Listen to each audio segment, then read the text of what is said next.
Hey guys and girls, it's Tiny Tom Logan back with another video for you, and we're going to be taking a rush kit style look at the new Powercolor Devil13. Now if you didn't know, Powercolor have two 295X2s. One is the normal AMD watercooled version, and then there's the Devil13. Now I'm not going to spoil it if you don't know too much about it, but we're going to do like a bit of an unboxing and then we'll look at the card as well.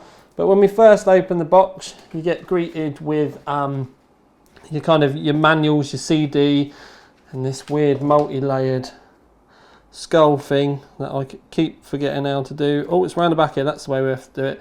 And then when it all lines up, there we go. But it's all separate bit. It's rather cool anyway. Anyway, so that's that, which all stays in there. And then you're greeted by this. And obviously, I'm used to drawers with the Powercolor stuff. You get this layer. And when you first take the layer off, if you flip it over, it gives you all of the details about the card itself. And if we look up here, what we can see is it's got a trio of these 915 fans, 2 sets of thermal module, it's saying, and then down here we've got super large copper base, large die cast panel, enormous surface aluminium cooling fins. Don't forget, if you want to read any of this, just pause the screen. Ferrite core chokes, multiple phases, LED lighting, power stage. Then we got voltage measurement points, the power connectors, which I'll show you in a minute, super caps, dual BIOS button. There's a turbo mode, you can just press the button on the side, digital PWM. There's a lot on there. Like I said, you can pause, zoom in, do all that kind of stuff, but it's all this like foil stuff and it looks lovely. Now, I've kept you hidden, but underneath we do have a Razer mouse as well. It's quite the pack when you take it all out. It's it does charge up, it's wireless, it comes with a stand and everything as well. You've got the rechargeable battery here, you've got all the stuff. Basically, it's quite the event getting into it, but when you remove this one, you get the behemoth that is the card. Now I'm going to move everything out of the way and just stop the camera quickly.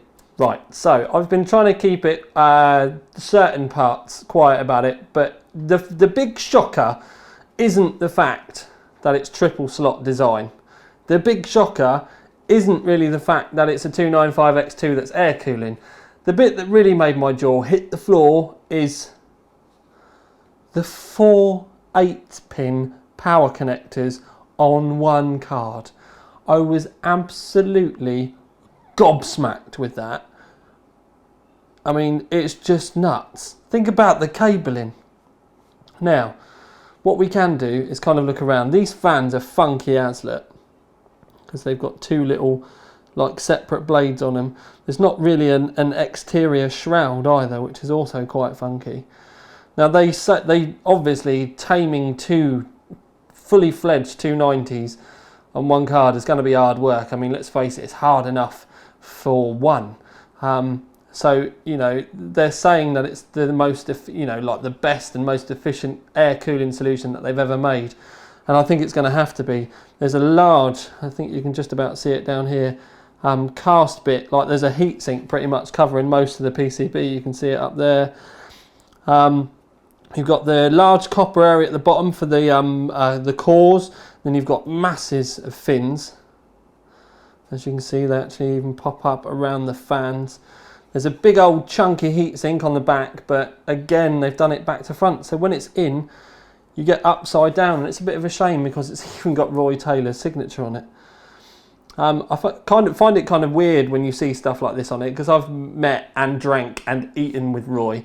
And he's actually a really, really nice bloke as well. But yeah, they've got the bloody fucking backplate on the wrong way round. It's not the wrong way round. They've not mounted it wrong, but it's just a shit design in that respect. And, you know, I've got to be honest about it. Powercolor, you've done it again. They seem to do it on all of them. The backplate does actually play a role as well, because there's thermal pads scattered all the way around. So this is actually going to help with your cooling, as well as keeping things nice and rigid. Because obviously we've got the cast alley bit on this side. We've got this on this side, and if you have a look, it's all textured. It's not just a flat plate. So all these extra ridges, if you're an engineer, you'll know that all these extra lumps and bumps and stuff will actually help keep it extra rigid. There's your dual BIOS button.